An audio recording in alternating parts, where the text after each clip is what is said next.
और माता यशोदा कहने लगी कि ब्राह्मण देवता पागल वागल हो गए हो क्या? बोले क्यों माई, क्या हुआ? बोले तुम्हारे बाबा 65 के पे 60 की, अब पुत्र का आशीर्वाद क्यों दे दो? और कहां से आएगा पुत्र? इतने में सारे ब्राह्मणों ने कहा माँ हमको नहीं पता, यदि ब्राह्मण के मुख से आशीर्वाद निकला है तो वो कहीं से भी आए, लेकिन आएगा तो सही। तो इतनी सी देर हुई महाराज और चमत्कार सी बात हो गई बात निराली। और रात ही रात में नंद बाबा की दाढ़ी हो गई काली।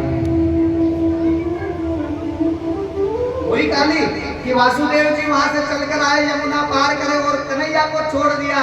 तब जाके माँ यशोदा को आशीर्वाद का फल समझ में आया कि चमत्कार सी बात हो गई बात निराली। और रात ही रात में नंद बाबा की दाढ़ी हो गई।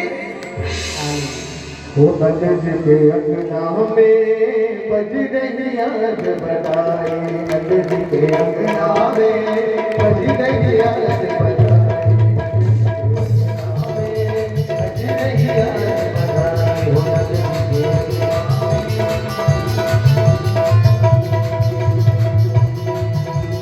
तो बार बधाई बज तो लग लग बार बधाई,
लाल की। इसे देवी करके बधाई बाटी का नंद बाबा का यहाँ, नंद बाबा के यहाँ उत्सव है। 2 लाख गायों का दान करा है और वही उत्सव आपको हमारे बीच में आया है। तो ऐसे जैनी बोला है नंद घर आनंद भयो, नंद घर आनंद भयो, हाथी घोड़ा पाल की। देखो कोई हमारा घर में औलाद हो उनकी बधाई नहीं दे रहे आपने, जो इस दुनिया के सृष्टि के रचयिता उनकी बधाई दे रहे हैं। तो जे और आनंद में इतना छोटा नहीं, बिल्कुल फुल आनंद रहना चाहिए। नंद घर आनंद भयो,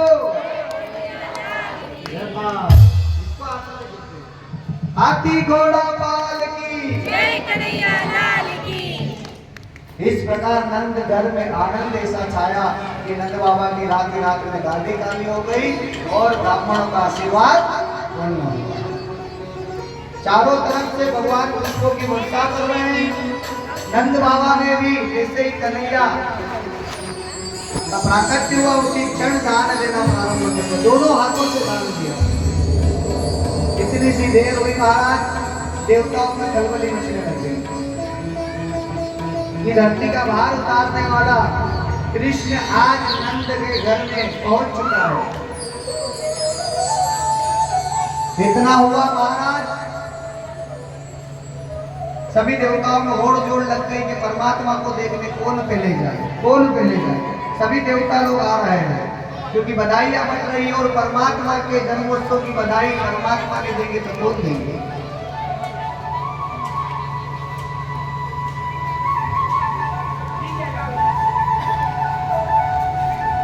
थोड़ी जगह कर दीजिए इनके लिए।